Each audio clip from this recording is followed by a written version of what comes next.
Hello मेरे प्यारे बच्चों। स्वागत है आपका मेरे यूट्यूब चैनल चंदन सर कानपुर में। जैसे कि आप जानते हैं कि मैं इससे पहले 2 वीडियो अपलोड कर चुका हूं और मैं आपको जीएस और साइंस के मिसलेनियस क्वेश्चंस की प्रैक्टिस सीरीज करा रहा हूं। जी हाँ, मैं आपको बता दूं कि पिछले 3 से 4 दिनों में मुझे बहुत ही जबरदस्त रिस्पांस मिला है आप लोगों की तरफ से। जी हाँ, मुझे बहुत ही अच्छा लगा। लगातार आप लोग मेरे वीडियोस को शेयर कर रहे हैं, लोगों से सब्सक्राइब करा रहे हैं अपने दोस्तों से। जी हाँ, और जो क्वेश्चंस मैं आपको अपलोड कर रहा हूँ, दे रहा हूँ, उस पर भी बहुत अच्छा रिस्पांस मुझे मिला है। आप सबने मुझे बताया कि आपको क्वेश्चंस बहुत अच्छे से समझ में आ रहे हैं और मैं आपको डिटेल एक्सप्लेनेशन दे रहा हूँ। ये बेस्ट पार्ट है वीडियो का, ऐसा आप लोगों की तरफ से मुझे फीडबैक मिला है। तो इसी क्रम में मैं आपको बता दूं, आज मैं आपके सामने एक और बहुत ही जबरदस्त वीडियो लेके आया हूं। मैं आपको बता दूं, वीडियो में जो आपको इस वीडियो क्लास में क्वेश्चंस मिलेंगे, वो इस वीडियो में तो आपको 20 क्वेश्चन का ही सेट है, लेकिन अगर आप पूरा वीडियो ध्यान से देखेंगे तो आपके सिर्फ एक वीडियो में 100 से 150 क्वेश्चन तक कवर हो जाएंगे। तो मैं आपको डिटेल एक्सप्लेनेशन के साथ पूरी स्टोरी बताने के साथ साथ सारे क्वेश्चंस कराऊंगा। तो इन क्वेश्चंस को शुरू करते हैं। आप वीडियो को पूरा देखें और ज़्यादा से ज़्यादा अपने दोस्तों के साथ शेयर करें जो भी सरकारी नौकरी की तैयारी कर रहे हैं। तो आइए देखते हैं जो पहला क्वेश्चन है हमारा इस वीडियो लेक्चर का। देखिए, पहला जो क्वेश्चन है उसमें लिखा है कि पंच महाव्रत का सिद्धांत किस जैन तीर्थंकर ने दिया था। तो देखिए, सबसे पहले तो हम समझने की कोशिश करते हैं कि ये तीर्थंकर क्या है। देखिए, जिस तरह से सभी धर्मों में कुछ बड़े महात्मा, संत या बाबा होते हैं, उसी तरह से जैन धर्म में भी तीर्थंकर शब्द यूज किया गया है। तो हम कह सकते हैं कि जैन धर्म में जो जितने भी गुरु हुए हैं, ईश्वर के अवतार हुए हैं या बड़े बड़े साधु संत महात्मा हुए हैं, उनको तीर्थंकर कहा जाता है। ठीक है। अच्छा, इसके बाद मैं आपको बता दूं, अभी तक जैन धर्म की बात करेंगे तो टोटल जो तीर्थंकर हुए हैं उनकी संख्या है 24। जी हाँ, जिसमें पहले जो तीर्थंकर थे उनका नाम था ऋषभ नाथ। जी हाँ, ऋषभ नाथ, या इन्हें हम ऋषभ देव के नाम से भी जानते हैं। और इन्होंने ही जैन धर्म की शुरुआत की थी, यानी कि जैन धर्म की जो स्थापना है वो इन्होंने ही की थी। जी हाँ, लेकिन जैन धर्म में सबसे जो प्रसिद्ध तीर्थंकर हुए हैं उनका नाम है महावीर स्वामी। महावीर स्वामी जो थे वो 24वें नंबर के तीर्थंकर थे जैन धर्म में। ठीक है, अब हमारे क्वेश्चन में पूछा गया है कि पंच महाव्रत का सिद्धांत किस जैन तीर्थंकर ने दिया था। तो सबसे पहले बात करते हैं कि ये पंच महाव्रत क्या होते हैं। तो देखिए, सबसे पहले मैं आपको बता दूं पंच महाव्रत का मतलब क्या है। सबसे पहले पहला जो महाव्रत है वो है सत्य, दूसरा है अहिंसा, तीसरा है आस्तेय, चौथा है अपरिग्रह,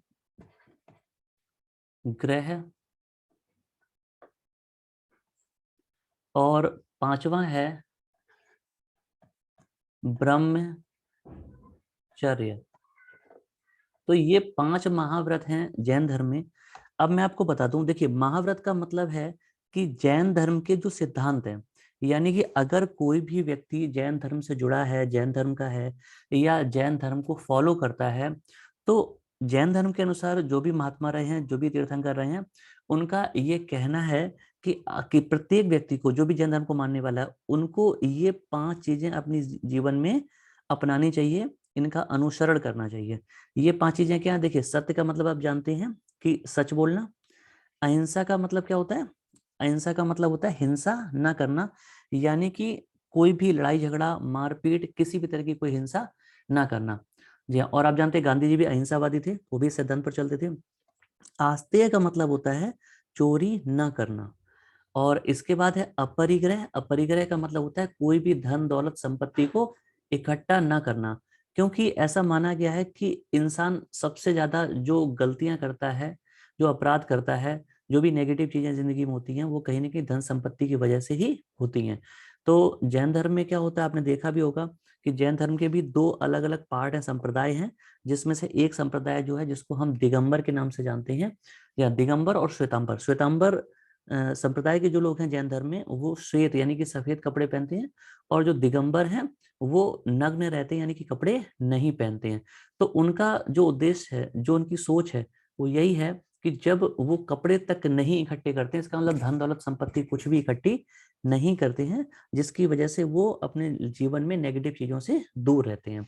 और इसके बाद है ब्रह्मचर्य। ब्रह्मचर्य आप जानते हैं कि एक तो अकेले रह के विवाह ना करके ब्रह्मचर्य को अपनाना, दूसरा गृहस्थ जीवन के साथ ब्रह्मचर्य के नियमों का पालन करना। तो ये 5 जो विचार दिए गए हैं, इन्हीं को पंच महाव्रत कहा गया है। तो हमारे क्वेश्चन में पूछा गया था कि पंच महाव्रत का सिद्धांत किसने दिया। तो मैं आपको बता दूं कि जैन धर्म के जो 23वें तीर्थंकर थे, स्वामी पार्श्वनाथ, जी हाँ, इन्होंने ही पंच महाव्रत का सिद्धांत दिया था। लेकिन इन्होंने सिर्फ 4 महाव्रत का सिद्धांत दिया था, जो ऊपर के 4 हैं। और 5वां जो महाव्रत का सिद्धांत है, ये दिया था महावीर स्वामी जी ने। तो इस तरह से इन 5 को मिला के पंच महाव्रत का सिद्धांत अपनाया गया। और इसके बाद जैन धर्म में जितने भी आगे लोग हुए, उन्होंने इसको फॉलो किया, अपनाया। या आगे बढ़ते हैं अगले क्वेश्चन की ओर। अगला क्वेश्चन है, मीनाक्षी मंदिर निम्न में से कहां पर स्थित है। देखिए, सबसे पहले तो मीनाक्षी मंदिर की अगर हम बात करेंगे, मीनाक्षी मंदिर भारत के सबसे बड़े हिंदू मंदिरों में से एक है। मीनाक्षी मंदिर की अगर हम बात करते हैं तो ये मदुरई में स्थित है, जहाँ पे जो आंसर आपका दिया हुआ है डी। जी हाँ, मदुरई कहाँ पे पड़ता है, तो मैं आपको बता दूं, मदुरई एक शहर है जो कि तमिलनाडु राज्य का है, तमिलनाडु। जी हाँ। अब दिए गए ऑप्शंस में अगर हम देखेंगे तो यहाँ पे एक हमें कोणार्क का भी ऑप्शन दिख रहा है। कोणार्क का जो सूर्य मंदिर है, सन टेम्पल है, ये बहुत ही ज्यादा फेमस है और ये उड़ीसा राज्य में है, भारत के। और इसके अलावा अगर हम भारत में बड़े हिंदू मंदिरों की बात करेंगे तो पद्मनाभ स्वामी मंदिर, जो कि केरल में है, और इसमें अभी कुछ समय पहले की बात है, बहुत सारा खजाना भी निकला था। इसके अलावा तिरुपति बालाजी मंदिर है, जो कि भगवान विष्णु को समर्पित है, और यह आंध्र प्रदेश में है। वैष्णो देवी मंदिर को आप जानते हैं, जम्मू कश्मीर में है। इसी के अलावा अमरनाथ मंदिर भी जम्मू कश्मीर में है। शिरडी का साईं मंदिर महाराष्ट्र में पड़ता है। तो इस तरह से बहुत सारे जो बड़े हिंदू मंदिर हैं, भारत में स्थित हैं। और इस टॉपिक से भी पेपर में अच्छे खासे क्वेश्चन पूछे जाते हैं, आर्ट एंड कल्चर के सेगमेंट में। तो आप ध्यान रखिएगा कि इसमें जो क्वेश्चन पूछा गया हमारे इस लेक्चर में, दिया गया है कि मीनाक्षी मंदिर कहाँ स्थित है, तो इसका आंसर क्या होगा, मदुरई में, जो कि तमिलनाडु में है। आगे बढ़ते हैं। अगला क्वेश्चन है, किस देश को यूरोप का कॉकपिट कहा जाता है। देखिए, सबसे पहले तो इसका क्या मतलब है। देखिए, यूरोप आपको पता है कि पूरी दुनिया में 7 क्या है, महाद्वीप हैं या फिर कॉन्टिनेंट है। जी हाँ, उन्हीं में से एक कॉन्टिनेंट है यूरोप। और यूरोप पूरी दुनिया में सबसे समृद्ध और सबसे अच्छा विकसित महाद्वीप कहलाता है। या यूरोप में ज्यादातर जो देश हैं वो एरिया वाइज छोटे हैं, लेकिन विकसित देश हैं। अच्छा, कॉकपिट जो शब्द यूज किया गया है, कॉकपिट का मतलब होता है अखाड़ा या फिर युद्ध का मैदान। तो यूरोप में युद्ध का मैदान, इसका ये मतलब है कि एक ऐसा देश, जो आपके ऑप्शन दिए गए हैं, वहां पर बहुत सारे युद्ध लड़े गए हैं इतिहास में, इस देश के ऊपर हमला भी हुआ है, या इसीलिए इसको, इस देश को यूरोप का कॉकपिट कहा जाता है। और ये देश है कौन सा, तो मैं आपको बता दूं, यूरोप का कॉकपिट कहा जाता है बेल्जियम को। बेल्जियम की राजधानी की बात करेंगे तो ये कौन सी है, ब्रसेल्स। जी हाँ, बेल्जियम बहुत ही खूबसूरत, बहुत ही समृद्ध विकसित देशों की श्रेणी में आता है, प्यारा देश है, और इसे ही यूरोप का कॉकपिट कहा जाता है। आगे बढ़ते हैं अगले क्वेश्चन की तरफ। अगला क्वेश्चन है, सबसे पहला दादा साहब फाल्के पुरस्कार किसे दिया गया।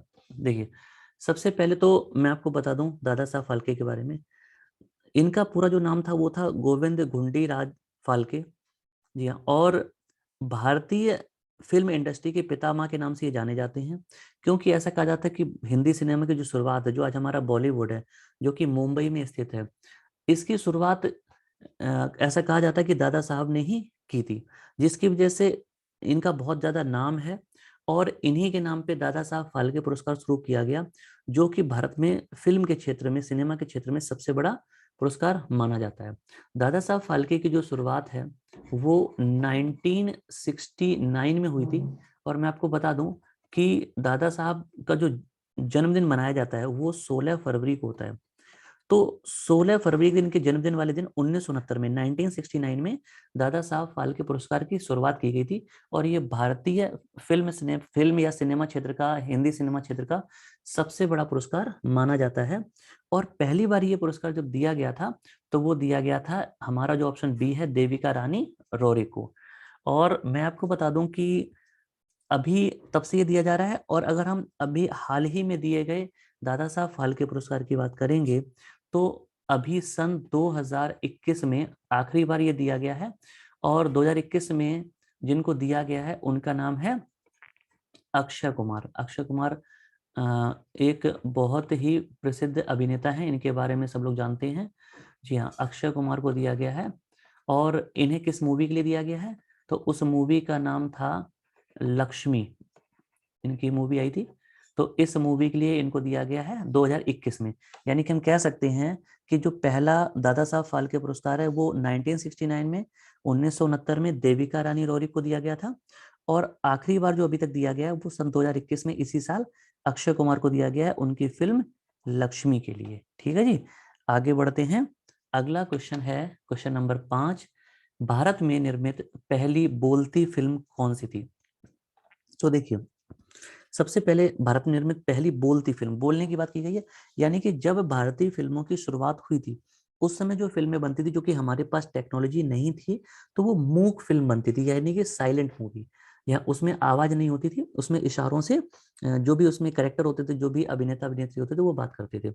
तो हमारे देश की जो पहली बोलती हुई फिल्म थी उसका नाम था आला मारा। यानी कि हमारे इस क्वेश्चन का जो आंसर है वो क्या होगा? आला मारा। आला मारा जो मूवी है ये सन 1931 में आई थी, और ये मुंबई के एक सिनेमा घर में इसको रिलीज किया गया था। जी हाँ, पहली बार। तो ये हमारे देश की पहली बोलती फिल्म थी। हमारे देश की पहली मूक फिल्म कौन सी थी? यानी कि एक ऐसी फिल्म जिसमें आवाज नहीं थी, या हम क्या ये भी कह सकते हैं कि हमारे देश की कुल मिलाकर जो पहली फिल्म थी उसका नाम था राजा हरिश्चंद्र। और ये मूवी कब आई थी तो मैं आपको बताता हूँ। देखिए 1900, और यहाँ पे देखिए 1931 है। अगर हम इस 31 को 31 को आपस में एक्सचेंज कर दें, इंटरचेंज कर दें, तो क्या करेंगे कि हम एक को पहले लाएंगे और 3 को बाद में कर देंगे, तो हमारा आंसर हो जाएगा 1913। तो राजा हरिश्चंद्र जो मूवी आई थी ये कैसी मूवी थी? तो यहाँ पे मैं लिख देता हूँ, ये एक मूक फिल्म थी। मूक का मतलब होता है साइलेंट, जिसमें आवाज नहीं थी। और हमारे देश की पहली जो बोलती फिल्म थी वो थी आला मारा, 1931 में रिलीज हुई थी। ठीक है जी, आगे बढ़ते हैं। क्वेश्चन नंबर 6, राष्ट्रध्वज की लंबाई और चौड़ाई का अनुपात कितना होता है? तो देखिए, आप जानते हैं कि भारत में जो हमारा राष्ट्रीय ध्वज है वो कुछ इस प्रकार से आप देखते हैं, यहाँ पे है, और इसके बाद यहाँ पे 3 आपको कलर देखने को मिल जाते हैं। यहाँ पे एक अशोक चक्र दिया हुआ है, यहाँ पे इस तरह से 24 तीलियां दी हुई हैं। यहाँ तो इस तरह से होता है। तो राष्ट्रध्वज की लंबाई चौड़ाई का जो अनुपात की बात करेंगे तो इसका जो अनुपात है, यानी कि अगर ये वाला जो पोर्शन इसको लंबाई बोल रहे हैं तो ये कितना होता है? 3 रेशियो होता है। तो ये वाला जो पोर्शन कितना होगा? 2 होगा। यानी कि लंबाई इसकी कितनी है? 3 है, और चौड़ाई कितनी होती है? 2। तो ध्यान रखिएगा, पेपर में यहाँ पे आप देख भी रहे हैं ऑप्शन है 3:2 और 2:3, 3:2, 2:3। तो यहाँ पे हमें ध्यान रखना है कि चूंकि हमारे क्वेश्चन में सबसे पहले लंबाई लिखा है, तो इसलिए हम लंबाई देखेंगे कितनी है। तो लंबाई कितनी होती है? 3 रेशियो होती है। तो लंबाई पहले आएगी और चौड़ाई बाद में आएगी। तो इस हिसाब से हमारा करेक्ट आंसर क्या होगा? 3:2 हो जाएगा। अब राष्ट्रध्वज के बारे में मैं आपको कुछ फैक्ट बता देता हूँ। देखिए, यहाँ पे सबसे पहले जो हमारा भारतीय राष्ट्रीय ध्वज है, यहाँ इसको पहली बार तो सन 1930 में रावी नदी के तट पर लाहौर के क्षेत्र में इसको फहरा दिया गया था। और शुरुआती तौर में जो हमारा राष्ट्रीय ध्वज है उसका डिजाइन थोड़ा सा चेंज था, लेकिन बाद में जो मूल डिजाइन है, जो मूल रूप से जो अभी डिजाइन है हमारे राष्ट्रीय ध्वज की, वो उस रूप में जो अपनाया गया है वो 22 जुलाई 1947 को, यानी कि देश आजाद होने के कुछ ही समय पहले इस रूप में भारतीय झंडे को, तिरंगे झंडे को अपनाया गया था संविधान सभा के द्वारा। और भारतीय जो तिरंगा झंडा है या राष्ट्रीय ध्वज है, इसको किस व्यक्ति ने डिजाइन किया था? तो उनका नाम है पिंगली वेंकैया। यहाँ साउथ के थे, ये दक्षिण भारत के थे। पिंगली वेंकैया नाम के एक व्यक्ति थे, उन्होंने इसको डिजाइन किया था। अगर हम बात करेंगे इसकी, तो यहाँ पे आप देख सकते हैं कि ऊपर जो कलर होता है क्या सैफरॉन या केसरिया रंग होता है, बीच में आप देखते हैं सफेद या व्हाइट रंग होता है, और नीचे ग्रीन या हरा होता है। तो जो सैफरॉन कलर है ये शौर्य को दर्शाता है, शान को दर्शाता है हमारे देश की। सफेद जो व्हाइट कलर है वो आपको शांति का प्रतीक है, और जो ग्रीन है वो समृद्धि का, खुशहाली का प्रतीक है। और जो बीच में अशोक चक्र है ये डार्क नेवी ब्लू कलर का है, और इसमें 24 तीलियां हैं जो समय को दर्शाती हैं। तो ये कुछ फैक्ट हैं हमारे तिरंगे झंडे के बारे में। तो इस जो हमारा क्वेश्चन दिया गया राष्ट्रीय ध्वज की लंबाई और चौड़ाई का अनुपात कितना है, तो उसका करेक्ट आंसर होगा ऑप्शन ए 3:2। चलते हैं अगले क्वेश्चन की ओर। अगला क्वेश्चन है बच्चों, निम्न में से कौन सी ग्रंथि मास्टर ग्रंथि कहलाती है? तो देखिए, सबसे पहले तो मैं आपको बता दूं कि हमारे शरीर में, ह्यूमन बॉडी में सबसे छोटी ग्रंथि, ग्रंथि को इंग्लिश में ग्लैंड बोलते हैं, सबसे छोटी जो ग्रंथि है वो कौन सी है और सबसे बड़ी ग्रंथि कौन सी होती है? तो देखिए, हमारी बॉडी में, ह्यूमन बॉडी में जो सबसे बड़ी ग्रंथि है ना, वो कौन सी होती है? यहाँ पे लिया ऑप्शन डी में लिखा है यकृत यानी कि लीवर। ये सबसे बड़ी ग्रंथि है हमारे शरीर की। जी हाँ, और अगर हम बात करेंगे सबसे छोटी की, तो उसका नाम है पीयूष ग्रंथि। और पीयूष ग्रंथि को ही हम एक और नाम से जानते हैं, इसको बोलते हैं पिट्यूटरी ग्लैंड या पिट्यूटरी ग्रंथि के नाम से जानते हैं। इसका आकार मटर के दाने के बराबर होता है और इसके वेट की बात करेंगे तो ये आपका होता है 0.6 ग्राम। जी हाँ, इतना इसका वेट होता है, 0.6 ग्राम होता है, मटर के दाने के बराबर की होती है। और ये कहाँ पाई जाती है? तो ये हमारे मस्तिष्क, ब्रेन यानी कि दिमाग में पाई जाती है। और ये ग्रंथि पूरी बॉडी को कंट्रोल करती है, क्योंकि आप जानते हैं कि हमारा जो दिमाग है वो हमारी पूरी बॉडी को कंट्रोल भी करता है और ऑपरेट भी करता है। तो हमारा जो क्वेश्चन है कि मास्टर ग्रंथि किसे कहते हैं, तो उसका आंसर क्या होगा? पीयूष ग्रंथि को कहते हैं। जी हाँ प्यारे बच्चों, मैं आपको बता दूं कि आप जो भी क्वेश्चन यहाँ पे पढ़ रहे हैं, अगर आप इन प्रश्नों को यहीं पे पढ़ के छोड़ देंगे तो फिर आपको बाद में प्रॉब्लम आएगी, आपको याद भी नहीं होंगे। तो मैं आपसे ये कहना चाहूंगा कि जब भी आप वीडियो को देखते हैं तो आराम से वीडियो को देखें और इसको बीच बीच में रोक के आप इसका स्क्रीनशॉट भी ले सकते हैं। और साथ साथ आप प्रॉपर नोट्स बनाइएगा, पेन पेपर लेके बैठें और जो भी क्वेश्चन आपको नहीं आ रहे हैं उन क्वेश्चन के आप नोट्स बनाइएगा, जिससे आपको भविष्य में भी इनसे हेल्प मिलती रहे। आगे बढ़ते हैं अगले क्वेश्चन की ओर। क्वेश्चन नंबर 8 है, ओलंपिक खेलों का आयोजन कितने वर्षों के अंतराल पर किया जाता है? जी हाँ, तो देखिए मैं आपको बता दूं, अगर हम ओलंपिक खेलों की बात करेंगे या तो ओलंपिक खेलों का आयोजन कितने वर्षों के अंतराल पर किया जाता है, मैं आपको बता दूं इसका जो करेक्ट आंसर होगा वो क्या होगा? 4 वर्ष। हर 4 साल के बाद ओलंपिक खेल होते हैं। ओलंपिक खेल कितने तरह के होते हैं? तो देखिए मैं आपको बता देता हूँ, ओलंपिक खेल आमतौर पर 3 तरह के होते हैं। सबसे पहले एक होते हैं आपके यहाँ जिसको हम बोलते हैं समर ओलंपिक, समर ओलंपिक। दूसरे होते हैं विंटर ओलंपिक और उसके बाद आते हैं आपके एक होते हैं पैरा ओलंपिक। देखिए पैरा ओलंपिक का मतलब होता है कि इन ओलंपिक्स में जो हमारे देश के, पूरे दुनिया के जितने भी देश हैं, उनके जो विकलांग या दिव्यांग खिलाड़ी होते हैं, हैंडीकैप होते हैं, वो इसमें भाग लेते हैं। समर ओलंपिक गर्मियों के मौसम में होता है जिसको हम ग्रीष्मकालीन ओलंपिक भी बोलते हैं। और विंटर ओलंपिक का मतलब है सर्दियों में होने वाला ओलंपिक। तो मैं आपको बता दूं कि जिस जगह पर समर ओलंपिक होते हैं उनके समापन के बाद, उनके खत्म होने के बाद वहीं पर कुछ ही समय बाद तुरंत ही पैरालंपिक शुरू हो जाते हैं। जी हाँ, जैसे मैं आपको बता दूं कि अभी 2020 के जो ओलंपिक्स थे वो कोविड की वजह से नहीं हो पाए थे, जिसकी वजह से उनका आयोजन सन 2021 में किया गया था, यानी कि इसी साल। और जैसे ही समर ओलंपिक हमारे वहाँ पे खत्म होते हैं वैसे ही हमारे पैरा ओलंपिक वहीं पे शुरू हो गए थे। आपको पता भी है कि इस बार ओलंपिक्स में नीरज चोपड़ा ने भारत को व्यक्तिगत स्पर्धा में दूसरी बार, यानी कि पहली बार अभिनव बिंद्रा ने गोल्ड मेडल जिताया था और सिर्फ दूसरे खिलाड़ी हैं भारत में ऐसे जिन्होंने व्यक्तिगत रूप से गोल्ड मेडल जीता था, नीरज चोपड़ा ने। जी हाँ, जेवलिन थ्रो में यानी कि भाला फेंक प्रतियोगिता में। तो मैंने आपको बताया कि ओलंपिक 3 तरह के होते हैं। अब ओलंपिक खेलों का जो इतिहास है वो बहुत ज्यादा पुराना है। ओलंपिक खेलों की जो शुरुआत है पहली बार सन 776 ईसा पूर्व में यानी कि बीसी में हुई थी। और इसके बाद ये खेल 394 एडी यानी कि ईसवी तक चलते रहे। बाद में इन खेलों को बंद कर दिया गया था। और बंद करने के बाद मैं आपको बताऊं, दोबारा से इन खेलों को बोला जाता था प्राचीन ओलंपिक खेल। या और दोबारा जब ये शुरू हुए तो ये 1896 में इनको दोबारा से शुरू किया गया, जो कि अभी तक चल रहे हैं। दोबारा से जब ये शुरू हुए तो इनको कहा गया आधुनिक ओलंपिक खेल या मॉडर्न ओलंपिक गेम्स।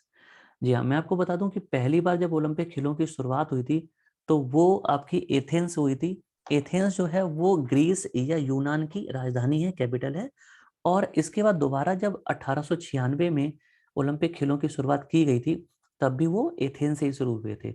और इसके 4 साल के बाद आपको पता है कि सन 1900 आया और ये वो खेल थे जिनकी जो शुरुआत है जो हुई थी, जो 1900 के गेम, ये पेरिस में हुए थे, जो कि फ्रांस की राजधानी है। और आप जानते हैं कि पेरिस को fashion city of the world कहा जाता है। तो इसी तरह से आप याद रखेंगे कि 1900 में जो दूसरे ओलंपिक खेल हुए, इसमें पहली बार महिलाओं ने भाग लिया था। ये कहाँ पे हुए थे? पेरिस में हुए थे। पेरिस पेरिस ओलंपिक थे, महिलाओं ने भाग इसमें लिया था। ठीक है जी। अच्छा, अब मैं आपको बता दूं कि जब ओलंपिक खेलों को दोबारा शुरू कराया गया, तो ये फ्रांस के एक व्यक्ति थे, उनका नाम था बैरोन पियरे डी कुबार्टिन। जहाँ उनके प्रयासों से ओलंपिक खेलों को दोबारा से शुरू किया गया था। इसीलिए पेपर में कभी कभी क्वेश्चन पूछा जाता है कि ओलंपिक खेलों का पितामह या फादर ऑफ ओलंपिक, या ओलंपिक खेलों का जनक किसे कहा जाता है, तो उसका आंसर होगा सर बैरोन पियरे डी कुबार्टिन।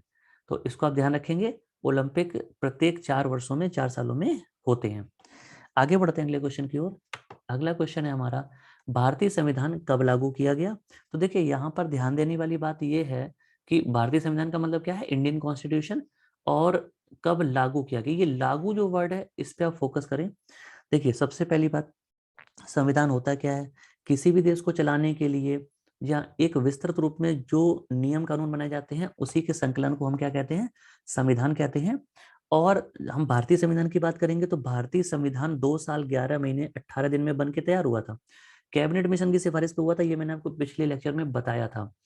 भारतीय संविधान बनकर तैयार जो हुआ है, वो हुआ था 26 नवंबर 1949 को।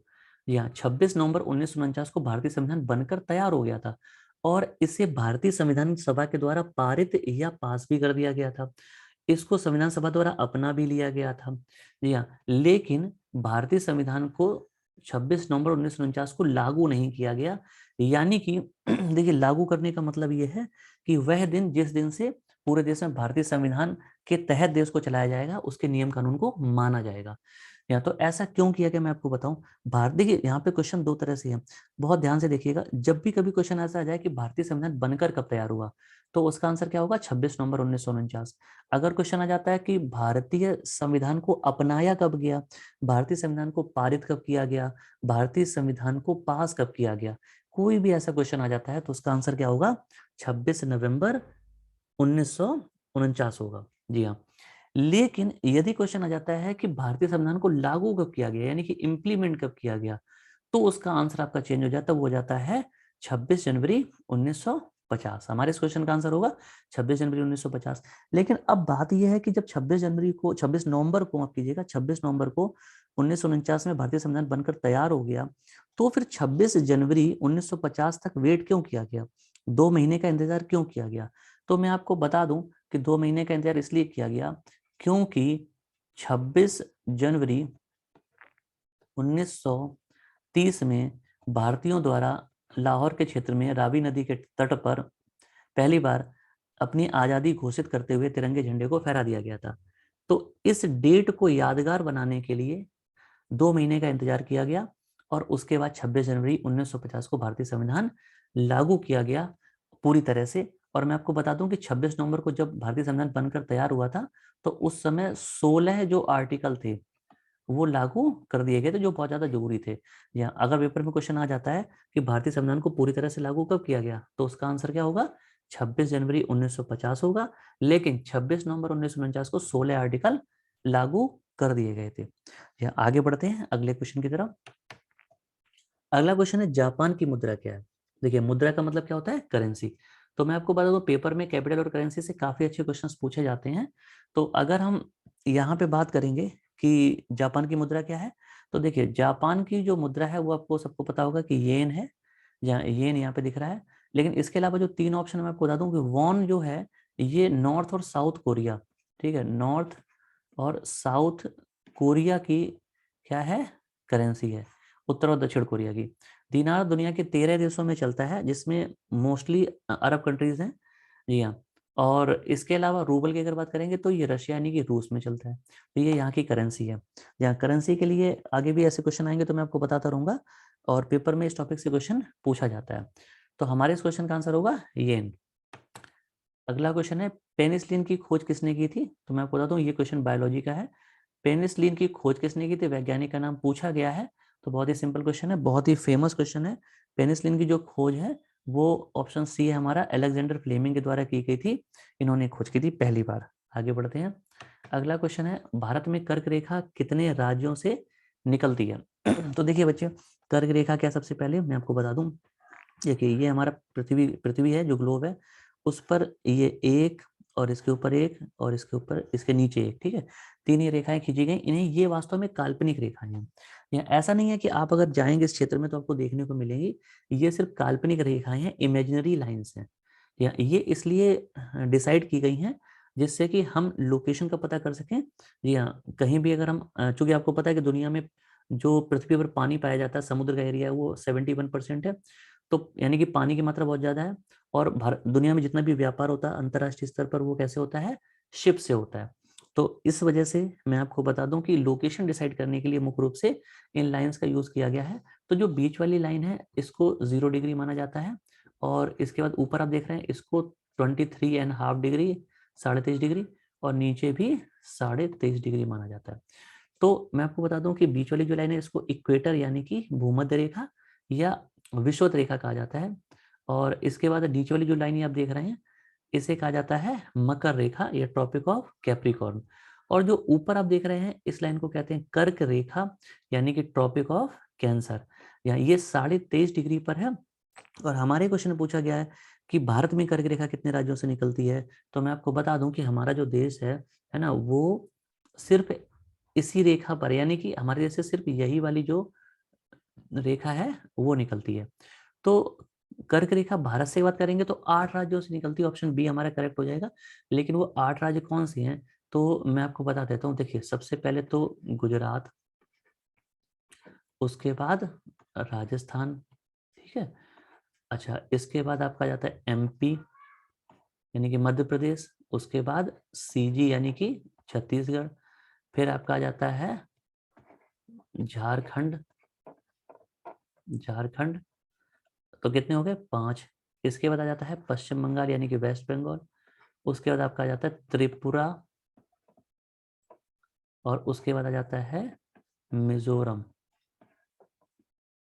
तो ये 8 राज्य हैं। फिर से मैं बता देता हूँ कि कर्क रेखा भारत के 8 राज्यों से निकलती है। पहला राज्य है गुजरात, फिर राजस्थान, फिर एमपी, उसके बाद छत्तीसगढ़, छत्तीसगढ़ एमपी से ही अलग होकर बना था सन 2000 में। इसके बाद झारखंड, उसके बाद पश्चिम बंगाल, वेस्ट बंगाल, फिर त्रिपुरा और मिजोरम। ये 8 राज्य हैं जहां से होकर कर्क रेखा गुजरती है। पेपर में कई बार ये क्वेश्चन पूछा जाता है। जी हाँ, तो ध्यान रखिएगा। आगे बढ़ते हैं बच्चे। अगला क्वेश्चन है, सिख धर्म के संस्थापक कौन थे? देखिए इसका ये मतलब है, सिख धर्म आप जानते हैं, पंजाबियों को जानते हैं, सरदारों को जानते हैं। तो सिख धर्म की जो शुरुआत है वो किस व्यक्ति ने की थी, किस व्यक्ति ने इसकी स्थापना की थी? तो मैं आपको बता दूं कि ये बहुत ही पॉपुलर क्वेश्चन है, सब लोग जानते होंगे। सिख धर्म की जो स्थापना है वो ऑप्शन सी होगा, गुरु नानक देव जी ने की थी। तो मैं आपको बता दूं, गुरु नानक देव जी जो थे, इनका जन्म सन 1469, ठीक है, ईस्वी में हुआ था, यानी कि 1469 एडी में हुआ था। जी हाँ, इस डेट में इनका जन्म हुआ था। इनके जन्म के बाद इन्होंने सिख धर्म की स्थापना की। अच्छा, अगर हम सिख धर्म की बात करेंगे तो सिख धर्म में आमतौर पर जो लिपि अपनाई जाती है उस लिपि को कहते हैं गुरुमुखी लिपि, या पंजाबी उनकी भाषा होती है। और लिपि कौन सी है, गुरुमुखी। जिस तरह से हिंदी को देवनागरी लिपि में लिखा जाता है, वैसे ही पंजाबी को गुरुमुखी लिपि में लिखा जाता है। अच्छा, कुल मिलाकर सिख धर्म में अभी तक जो गुरु हुए हैं, या वो उनकी संख्या कितनी रही है, तो वो रही है 10।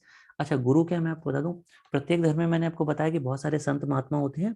इसी तरह से सिख धर्म में अभी तक कुल मिला के 10 गुरु हुए हैं, या जो कि सिख धर्म के बहुत बड़े संत या महात्मा थे। तो अभी तक कुल मिलाकर कितने हुए, 10, जिसमें पहले थे गुरु नानक देव जी जो कि इसके संस्थापक भी थे, और आखिरी और 10वें जो गुरु थे उनका नाम था गुरु गोविंद सिंह जी। और मैं आपको बता दूं कि गुरु गोविंद सिंह जी ने ही खालसा पंथ की स्थापना की थी, खालसा पंथ। अब ये खालसा पंथ क्या है मैं आपको बताता हूँ। देखिए उस जमाने में बहुत सारे ऐसे व्यक्ति थे जो बाहर बाहर के आक्रमणकारी थे, तो उन्होंने बहुत ज्यादा तंग या परेशान कर रखा था। क्योंकि सिख धर्म हमेशा शांति का प्रतीक रहा, आप जानते हैं। तो इसलिए क्या हुआ था कि जब बहुत ज्यादा इनको मारा काटा गया, बहुत परेशान किया गया, या तो गुरु गोविंद सिंह जी ने कहा कि अब हम हथियार उठाएंगे, और वो हथियार किसी को नुकसान पहुंचाने के लिए नहीं थे, बल्कि अपनी रक्षा के लिए थे। और सिख धर्म की सबसे अच्छी बात यह है कि इन्होंने कभी भी सिर्फ अपने धर्म की बात नहीं की, इन्होंने मानवता की बात की है। इन्होंने कहा था कि अगर किसी को भी तंग या परेशान किया जाता है तो मानवता के लिए हम हथियार उठाएंगे और उसकी रक्षा करेंगे। तो मैं आपको बता दूं कि गुरु गोविंद सिंह जो थे, उन्होंने पहली बार हथियार उठाए और लोगों को प्रेरित किया, है ना, कुछ लड़ाके तैयार किए, अपनी एक सेना बनाई और उस सेना को बोला गया खालसा पंथ। तो उस सेना का काम ये था कि सिर्फ हमें रक्षा करनी है, ना कि किसी पर अटैक या आक्रमण करना है। और इन्होंने ही सिख धर्म में जितने भी जी पुरुष थे, तो उन्हें सिंह, अपने नाम के आगे सिंह लगाने के लिए बोला था। तो मैं आपको बता दूं कि सिख धर्म में जितनी भी महिलाएं या लड़कियां होती हैं, वो अपने नाम के आगे कौर लगाती हैं, कौर यूज करती हैं। और जितने भी पुरुष होते हैं या लड़के होते हैं, वो सिंह लगाते हैं, जितने भी सिख लोग हैं, ठीक है। तो ये जो सिंह का मतलब क्या था, शेर। तो गुरु गोविंद सिंह जी ने कहा था कि हमारे धर्म में, सिख धर्म में जितने भी लड़ाके हैं, तो वो सारे कैसे होंगे, वो सब शेर की तरह होंगे या शेर की तरह हैं। तो इन्होंने ही पहली बार कहा था कि हमें सिंह लगाना है नाम के आगे। आगे बढ़ते हैं। अगला क्वेश्चन है, भारत में राष्ट्रीय एकता दिवस, भारत में राष्ट्रीय एकता दिवस कब मनाया जाता है? क्वेश्चन नंबर 14 जो हमारे पास है, उसमें लिखा है कि भारत में राष्ट्रीय एकता दिवस कब मनाया जाता है। तो मैं आपको बता दूं कि राष्ट्रीय एकता दिवस की अगर हम लोग बात करेंगे, तो ये भारत में 31 अक्टूबर को मनाया जाता है। जी हाँ, आप यहाँ पे देख सकते हैं जो हमारे पास ऑप्शन दिया गया है। तो ऑप्शन कौन सा होगा? Option number D. जी हाँ, 31 अक्टूबर को भारत में राष्ट्रीय एकता दिवस मनाया जाता है। राष्ट्रीय एकता दिवस को हम नेशनल यूनिटी डे भी बोलते हैं। और ये क्यों मनाया जाता, तो मैं आपको बता दूं कि सरदार वल्लभ भाई पटेल जो हमारे एक बहुत ही महान नेता थे, या सरदार पटेल, सरदार वल्लभ भाई पटेल जी, तो इन्हीं के जन्मदिन वाले दिन 31 अक्टूबर को राष्ट्रीय एकता दिवस मनाया जाता है। मैं आपको बता दूं कि जब हमारा देश आजाद हुआ था, तो आजादी की लड़ाई भी इन्होंने लड़ी थी। और ये बहुत ही जमीनी नेता माने जाते थे। हमारे देश में 565 रियासतें हुआ करती थी। उन सभी रियासतों के जो शासक हुआ करते थे, जो नवाब थे, जो सरदार थे, या उन शासकों को मनाने का काम, उनको एकीकृत करने का काम सरदार पटेल को ही सौंपा गया था। और आपको बता दो कि 565 में से 562 यानी कि 562 रियासतों को इन्होंने भारत में शामिल भी कर लिया था, भारत संघ में शामिल करने के लिए तैयार कर लिया था। तो इसीलिए सरदार पटेल के जन्मदिन वाले दिन राष्ट्रीय एकता दिवस मनाया जाता है। आगे बढ़ते हैं, क्वेश्चन नंबर 15। क्वेश्चन नंबर 15 है, विश्व का सबसे छोटा महासागर कौन सा है? तो देखिए, सबसे पहले यहाँ पे लिखा है महासागर। महासागर को हम इंग्लिश में बोलते हैं ओशियन। और सबसे छोटा, तो सब यहाँ पे सबसे पहले देखेंगे कि महासागर हैं कितने। तो कुल मिलाकर दुनिया में जो महासागर है वो है 5। हमारे पृथ्वी पर, हमारे प्लेनेट पर कुल मिलाकर जो पानी है वो है 71%, 71% पानी है। और 29% जो एरिया है वो क्या है, जमीन है, यानी कि लैंड एरिया है। ये क्या चीज है, जमीन है, लैंड एरिया है। और ये क्या चीज है, तो ये है जल, यानी कि पानी, वाटर, ठीक है। अब इस 71% पानी को 5 भागों में बांटा गया है, जिसे महासागर या ओशियन कहा गया है। तो मैं आपको बता दूं, दुनिया में 5 महासागर हैं। यहाँ पर आप देख रहे हैं तो 4 के नाम लिखे हुए हैं। हिंद महासागर यानी कि इंडियन ओशियन, प्रशांत महासागर यानी कि पैसिफिक ओशियन, अटलांटिक महासागर, अटलांटिक ओशियन, आर्कटिक महासागर यानी कि आर्कटिक ओशियन, और एक यहाँ पर और है 5वां, जो कि है अंटार्कटिक महासागर यानी कि अंटार्कटिक ओशियन। तो सबसे पहले मैं आपको बता दूं कि यहाँ पर सिर्फ हिंद महासागर ही एक ऐसा महासागर है जिसका नाम किसी देश के नाम पे पड़ा है। और वो देश भी हमारा देश है, जिसे हिंदुस्तान कहते हैं। हिंदुस्तान के नाम पे ही इसका नाम पड़ा है हिंद महासागर, यानी कि इंडियन ओशियन। इसके अलावा दुनिया में और कोई भी देश नहीं है जिसके नाम पर किसी महासागर का नाम रखा गया हो। ये अब मैं आपको बता दूं कि सबसे छोटा महासागर कौन सा है, हमारे क्वेश्चन में पूछा गया है। तो सबसे छोटा जो महासागर है वो है आर्कटिक महासागर, जो कि भारत के उत्तरी ध्रुव यानी कि नॉर्थ पोल पर स्थित है। या अब मैं आपको बता दूं कि यहाँ पर एक और दिया हुआ प्रशांत महासागर यानी कि पैसिफिक ओशियन। सबसे बड़ा महासागर जो दुनिया में है वो कौन सा है, प्रशांत महासागर है। और ये सबसे गहरा भी है। जी हाँ, तो ये महासागर के बारे में कुछ फैक्ट मैंने आपको बताए।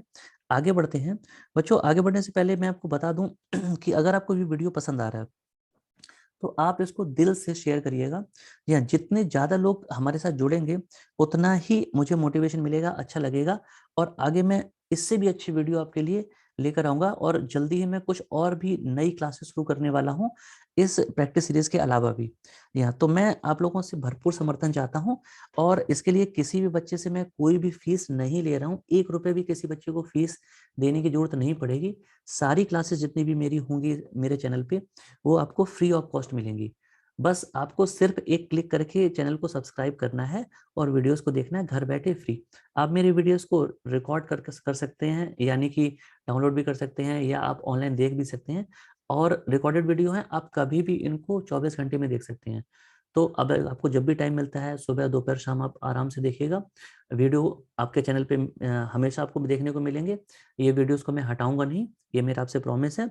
तो बस आपसे एक ही समर्थन चाहता हूँ कि आप ज़्यादा से ज़्यादा वीडियो को लाइक, शेयर, सब्सक्राइब, कमेंट करके मुझे सपोर्ट करते रहें, और इस तरह से आपका प्यार मुझे मिलता रहेगा। तो मैं आपके लिए आगे भी बेस्ट जो कंटेंट है वो आपको प्रोवाइड करता रहूँगा। तो बच्चों, आगे बढ़ते हैं। अगला जो क्वेश्चन है वो है क्वेश्चन नंबर 16।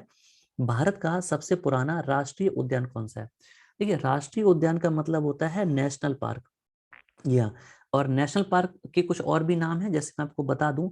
अगर मैं आपसे बोलूंगा वाइल्ड लाइफ सेंचुरी, या फिर बायोस्फीयर रिजर्व, हिंदी में बोलते हैं तो जैव आरक्षित क्षेत्र, या फिर मैं उसको बोलूंगा वन्यजीव अभयारण्य। तो ये मैंने आपको कुछ नाम बताए हैं। ये लगभग इनमें एक ही जैसे होते हैं, कुछ खास अंतर नहीं है। इनका जो मुख्य उद्देश्य है वो ये होता है सरकार का, कि भारत में जितने भी जंगल हैं उनको चारों तरफ से कवर करें, वो प्रोटेक्ट करें, जिससे कि जंगली जानवरों को नुकसान ना पहुंचे। जी हाँ, तो उनको प्रोटेक्ट करने के लिए बनाए जाते हैं। तो क्वेश्चन है कि भारत का सबसे पुराना राष्ट्रीय उद्यान यानी कि नेशनल पार्क कौन सा है? तो यहाँ पे हमारे पास 4 ऑप्शन है: Jim Corbett national park, Kaziranga, Kanha और हेमिस। तो देखिए, सबसे पहले आपको बता दूं है कहाँ पे। अगर आप यहाँ पे ध्यान से देखेंगे तो जो हेमिस है ये आपका इस समय कहाँ पड़ता है? लद्दाख के एरिया में पड़ता है, लद्दाख में, ठीक है, हेमिस। अच्छा, कान्हा कहाँ पे है? तो ये आपका है एमपी में। इसको कान्हा किसली के नाम से जानते हैं। काजीरंगा आपका कहाँ पे है? तो ये असम में है। या और जिम कॉर्बेट आपका कहाँ पे? ये उत्तराखंड में है, यूके में, ठीक है। तो देखिए, हमारे देश का जो सबसे बड़ा नेशनल पार्क है, राष्ट्रीय पार्क है, वो कौन सा है? हेमिस ही है, हमारे देश में सबसे बड़ा है ये, ठीक है। कान्हा किस लिए जो है, ये शेरों के लिए फेमस है, बाघ के लिए फेमस है, एमपी में पड़ता है। काजीरंगा एक सींग वाली गैंडों के लिए फेमस है, असम में, बहुत ही ज्यादा इंपॉर्टेंट है। और हमारे देश में सबसे पुराना जो राष्ट्रीय पार्क है वो है जिम कॉर्बेट या नेशनल पार्क। मैं आपको बता दूं, जिम कॉर्बेट नेशनल पार्क का जो असली नाम है, जो उस समय नाम था, वो था हेली नेशनल पार्क। जी हाँ, हेली नेशनल पार्क। और बाद में इसका नाम बदल के जिम कॉर्बेट कर दिया गया। ये उत्तराखंड में स्थित है। उत्तराखंड में नैनीताल के पास में रामनगर नाम की एक जगह है, टाउन है, उसके पास ये स्थित है जिम कॉर्बेट नेशनल पार्क। और मैं आपको बता दूं कि जिम कॉर्बेट से ही रामगंगा नदी निकलती है। जी हाँ, रामगंगा नदी जिम कॉर्बेट नेशनल पार्क से ही निकलती है, और बाद में उत्तर प्रदेश के कन्नौज जिले में गंगा नदी से मिल जाती है। यहाँ जिम कॉर्बेट जो नेशनल पार्क है, इसका नाम जिम कॉर्बेट के नाम पर ही रखा गया था। जिम कॉर्बेट वास्तव में एक शिकारी थे। बताया जाता है कि उस समय उस क्षेत्र में जो गांव वाले थे, जो गांव के लोग रहते थे, वहां पर शेरों का बहुत आतंक था। कई बार शेर नुकसान भी पहुंचाते थे। तो इस वजह से वहां के जो लोग थे, जो गांव के लोग थे, उन लोगों ने अंग्रेजों से अपील की कि वो उनकी मदद करें। फिर अंग्रेजों ने क्या किया कि उन्होंने एक शिकारी को बुलाया, बहुत ही फेमस शिकारी थे, उनका नाम था जिम कॉर्बेट। उन्होंने अपने प्रयासों से गांव वालों को इससे मुक्ति दिलाई थी, तो इसलिए उन्हीं के नाम पे इसका नाम रख दिया गया था जिम कॉर्बेट नेशनल पार्क। और इसकी जो स्थापना है वो 1935 में की गई थी। ये भारत का पहला नेशनल पार्क था, पहला राष्ट्रीय उद्यान था, ठीक है। तो इतना उम्मीद करता हूँ कि आपको समझ में आ रहा होगा, लेक्चर अच्छा लग रहा होगा। आगे बढ़ते हैं। सिर्फ 4 क्वेश्चन और बचे हैं। अगला क्वेश्चन है क्वेश्चन नंबर 17। संयुक्त राष्ट्र संघ का मुख्यालय कहाँ पर स्थित है? ये क्वेश्चन है।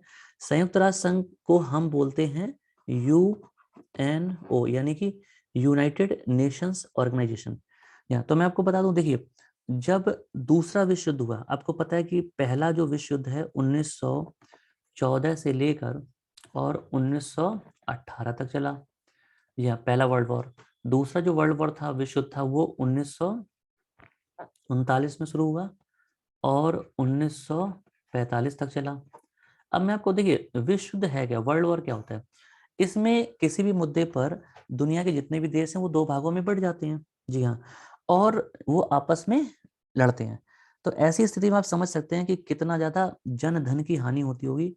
बहुत सारे लोग, हजारों लाखों की तादाद में इसमें मारे जाते हैं। तो दूसरा विश्व युद्ध बहुत ही विध्वंसक था। ठीक है, ये काफी दिनों तक चला, आप देख सकते हैं यहाँ पे लगभग 6 साल तक चला। और इस विश्व युद्ध में क्या हुआ था कि अमेरिका ने जापान के ऊपर, जी हाँ, एटम बम गिरा दिए थे। जी हाँ, एटम बम, ठीक है ना। तो यानी जिसको हम बोलते हैं परमाणु बम। ठीक है, तो आपको पता है कि 6 और 9 अगस्त, ठीक है, 6 और 9 अगस्त 1945 को, ठीक है, 1945 में जापान के हिरोशिमा और नागासाकी पर अमेरिका ने परमाणु बम गिरा दिए, जिसकी वजह से वहां पर सैकड़ों हजारों की तादाद में लोग मारे गए थे। और ये इतने घातक थे कि ऐसा कहा जाता है कि आज भी इतने समय के बाद जापान में जो बच्चे पैदा होते हैं वो कई बार मानसिक और शारीरिक रूप से अस्वस्थ होते हैं, मानसिक और शारीरिक रूप से अस्वस्थ होते हैं। तो आप समझ सकते हैं कि उस इतने साल पहले का, आज से 70-80 साल पहले का जो असर है वो आज भी कहीं ना कहीं है। तो इसलिए भविष्य में दोबारा से इस तरह की घटनाएं ना हो जिससे आम जनता मारी जाए। तो इसको देखते हुए दुनिया के कुछ बड़े देश थे, इन्होंने एक अंतर्राष्ट्रीय संगठन बनाने की बात कही। और इसी के तहत 24 अक्टूबर 1945 को संयुक्त राष्ट्र संघ की स्थापना की गई, यूएनओ की स्थापना की गई थी। ठीक है, तो ये कहाँ पर की गई, तो मैं आपको बता दूं कि संयुक्त राष्ट्र संघ यानी कि यूएनओ का जो हेडक्वार्टर है वो अमेरिका के न्यूयॉर्क में है। और न्यूयॉर्क के पास में एक टापू है, द्वीप है, आइलैंड है, जिसका नाम है मैनहट्टन। तो मैनहट्टन आइलैंड पर यूएनओ का हेडक्वार्टर है। और यूएनओ के 6 पार्ट हैं, जिसमें से 5 के जो ऑफिस हैं वो आपके न्यूयॉर्क में ही है। और एक जो है जिसको हम बोलते हैं ICJ, international court of justice, जी हाँ, अंतर्राष्ट्रीय न्यायालय। तो ये आपका कहाँ पे है, ये है, जगह का नाम है द हेग, ये एक शहर है हेग। और ये कहाँ का है, तो नीदरलैंड्स का है। नीदरलैंड का एक शहर है जिसको बोलते हैं द हेग, वहां पर इंटरनेशनल कोर्ट ऑफ जस्टिस है, अंतर्राष्ट्रीय न्यायालय यहाँ पर स्थित है। और बाकी जो 5 भाग हैं यूएनओ के, उनके सभी के जो ऑफिस हैं वो कहाँ पे हैं, न्यूयॉर्क में ही हैं। तो ये कुछ डिटेल मैं आपको बताई यूएनओ के बारे में। आगे बढ़ते हैं बच्चे, आगे बढ़ते हैं। 18 नंबर क्वेश्चन है, हल्दी घाटी का युद्ध कब लड़ा गया था। तो सबसे पहले मैं आपको बता दूं, हल्दी घाटी एक जगह का नाम है, 2 पहाड़ियों के बीच में स्थित है। ये है कहाँ पे, तो राजस्थान में है। हल्दी घाटी का जो युद्ध किसके बीच हुआ, तो महाराणा प्रताप और वर्सेस अकबर के बीच। तो मैं आपको बता दूं, देखिए युद्ध का कारण क्या था। कारण ये था कि अकबर हर हालत में चाहता था कि वो राजस्थान का जो मेवाड़ का क्षेत्र है, जहाँ के जो राजा थे वो महाराणा प्रताप थे, ठीक है। तो मेवाड़ के क्षेत्र से होता हुआ एक रास्ता चाहता था जिससे वो गुजरात पर विजय प्राप्त कर सके। तो इसके तहत उसने महाराणा प्रताप को खबर भिजवाई कि वो अपनी इच्छा से जो वाया तो वहां पे मुझे जगह दे दे, या फिर अपने साम्राज्य को मेरे सुपुर्द कर दे, हार मान ले। लेकिन महाराणा प्रताप ने कहा कि नहीं, यह है मेरा क्षेत्र है। तो उन्होंने बड़ी बहादुरी के साथ अकबर को मना किया, क्योंकि उस समय अकबर की सेना बहुत बड़ी थी, महाराणा प्रताप की सेना उतनी बड़ी नहीं थी। फिर भी बहादुरी का परिचय देते हुए उन्होंने मना किया। और जब युद्ध का नंबर आया तो महाराणा प्रताप ने अकबर का डट कर मुकाबला किया। या तो ये जो युद्ध है ये हुआ क्या था, तो ये ऑप्शन ये होगा 1576 में हुआ था। कहाँ पे हुआ था, हल्दी घाटी नाम की जगह थी, कहाँ पर थी, तो राजस्थान में थी। युद्ध किसके बीच में हुआ, महाराणा प्रताप और अकबर के बीच में हुआ था।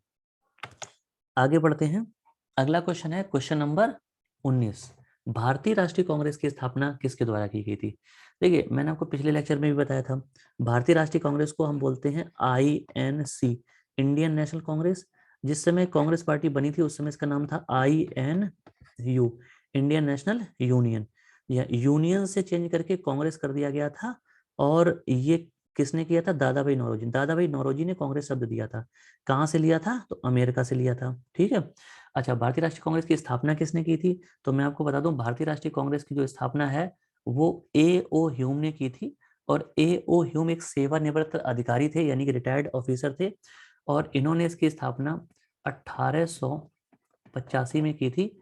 और कहाँ पर की थी, तो उस जमाने में बॉम्बे बोला जाता था, बॉम्बे। तो बॉम्बे में की थी, यानी इसको मुंबई बोलते हैं, ठीक है जी। यहाँ पर की थी। और जब इसकी स्थापना की तो ये इसके अध्यक्ष नहीं बने, बल्कि कांग्रेस के सचिव बने थे ये। जी हाँ, कांग्रेस के उस समय जो सचिव थे वो कौन थे? A.O. ह्यूम थे। और कांग्रेस के जो पहले अध्यक्ष बने थे 1885 में, तो वो थे, उनका नाम था W.C. बनर्जी, व्योमेश चंद्र बनर्जी। कांग्रेस का 1885 का जो अधिवेशन हुआ था, यानी कि जो मीटिंग हुई थी, वो बॉम्बे में हुई थी। और उसके अगले साल जो मीटिंग हुई 1886 में, वो हुई थी कलकत्ता में। और उस समय कांग्रेस के उस अधिवेशन की अध्यक्षता की थी दादा भाई नौरोजी ने। जी हाँ। तो इस क्वेश्चन का जो आंसर है वो क्या होगा? A.O. ह्यूम होगा। आगे बढ़ते हैं बच्चे। अगला जो क्वेश्चन है और आखिरी क्वेश्चन है ये आज के लेक्चर का, लिखा है आर्य शब्द का शाब्दिक अर्थ क्या होता है। तो देखिए, आपको पता है आर्य भारत में आए, कहाँ से आए? तो ये मध्य एशिया से आए थे, मिडिल एशिया से आए थे। मिडिल एशिया किसे कहते हैं? तो मैं आपको बता दूं कि पाकिस्तान और अफगानिस्तान के बगल में 5 देश हैं जिनका नाम तान से कहीं ना कहीं शुरू होता है, हम कह सकते हैं जिनके नाम में तान आता है, जिसमें कजाकिस्तान, तुर्कमेनिस्तान, किर्गिस्तान और इस तरह से उज्बेकिस्तान, ये 5 जो देश हैं, ठीक है ना। एक आपका है अभी मैंने आपको बताया उज्बेकिस्तान, कजाकिस्तान, तजाकिस्तान, तुर्कमेनिस्तान, और एक देश और है, मुझे बिल्कुल भी अभी दिमाग में नहीं आ रहा है, तो मैं आपको बता दूंगा आगे अगले लेक्चर में। तो ये 5 जो देश हैं, या इन देशों को मिला के ही बनता है मध्य एशिया। या तो मध्य एशिया का जो ये क्षेत्र था, यहाँ से आर्य भारत आए थे, और इन्होंने भारत में आके रहना शुरू कर दिया था। तो सबसे पहले जो शुरुआत हुई कहीं ना कहीं सिंधु नदी के किनारे से हुई थी। और आर्य जब आए तो इन्हीं के आने पर मैं आपको बताता हूँ वैदिक काल की जो शुरुआत हुई थी, वैदिक काल की जो शुरुआत है वो आपको बता दो 1500 BC, यानी कि ईसा पूर्व से हुई थी। और ये कब तक चला था? तो ये चला था 600 BC, यानी कि वैदिक सभ्यता का जो टाइम माना जाता है वो 1500 BC से 600 BC माना जाता है। या और इसमें भी 2 पार्ट थे। तो पहला जो था वो 1500 से 1000 BC था। जी हाँ, 1500 से 1000 BC। ये कौन सा टाइम था? ये था आपका ऋग वैदिक काल का। और उसके बाद आया उत्तर वैदिक काल, इसका जो समय था वो था 1000 BC से 600 BC। जी हाँ, इस टाइम को बोला गया था उत्तर वैदिक काल, इसको बोला गया था ऋग वैदिक काल, ठीक है जी। तो कुल मिला के जो वैदिक काल रहा था वो 1500 से 600, और इसी टाइम पे जो आर्य थे वो मध्य एशिया से भारत में आए थे। आर्य शब्द का जो शाब्दिक अर्थ है, उसका मतलब है वो हमारा ऑप्शन ए करेक्ट आंसर होगा, श्रेष्ठ या कुलीन। या तो आप ध्यान रखिएगा, इस लेक्चर में, इस वीडियो लेक्चर में मैंने आपसे 20 क्वेश्चन इस वीडियो में कवर किए हैं, लेकिन आप अगर ध्यान से देख रहे होंगे और आप समझेंगे तो करीब करीब 100 से 150 क्वेश्चन मैंने आपसे डिस्कस किए हैं। इसी तरह से आप वीडियो को देखते रहिएगा, अपना प्यार बना के रखें। मैं आपको बहुत ही अच्छे तरीके से, बहुत ही जबरदस्त तरीके से तैयारी कराऊंगा, जिससे सरकारी नौकरी पाना आपके लिए बहुत आसान हो जाएगा। यहाँ तो आपसे बस इतना ही कहना चाहूँगा कि आप मेरे चैनल को लाइक करते रहिएगा, जी हाँ, शेयर करते रहिएगा अपने दोस्तों के साथ, सब्सक्राइब करिएगा, बेल आइकन जरूर ऑन करिएगा जिससे नोटिफिकेशन आपको मिलते रहें। और अगर आपको वीडियो अच्छा लग रहा है तो आप कमेंट करिएगा, जिससे मुझे पता चल सके कि हाँ आप वीडियो को देख रहे हैं। तो आज के इस लेक्चर में बस इतना ही, और जल्दी ही मिलेंगे अगले लेक्चर के साथ। तब तक के लिए धन्यवाद, थैंक यू, जय हिंद।